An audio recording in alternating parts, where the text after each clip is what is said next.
Uccle, avenue de Fray cet après-midi. Des riverains rassemblés pour dénoncer le projet de réaménagement du tronçon sur lequel ils habitent, compris entre l'avenue des Statuaires et le square de Hérault. Ils interpellent les chemins de la mobilité. Dans toutes les voiries perpendiculaires, qui sont des voiries communales, c'est la commune qui est en charge et qui est responsable. Mais sur l'avenue de Fray même, c'est la région bruxelloise. Et oui, c'est la région qui gère l'avenue de Fray. Le projet, en ce moment, à l'enquête publique, prévoit une bande de circulation supplémentaire réservée aux bus, le tracé d'une piste cyclable.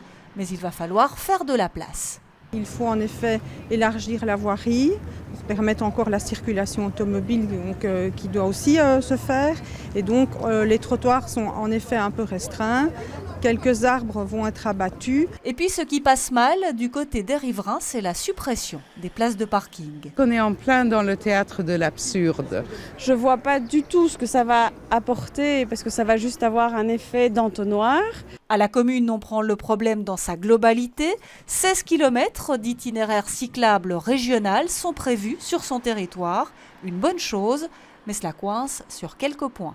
Il y a 5 endroits où la région et la commune ne sont pas parvenus à se mettre d'accord. La région a décidé d'aller de l'avant en introduisant la demande de permis d'urbanisme.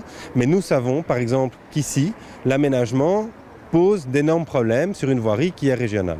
Nous ne voulons pas qu'il y ait une dégradation de la qualité de vie du quartier qui est déjà sous pression. Une pétition circule sur le net. Elle a déjà rassemblé plus de 400 signatures.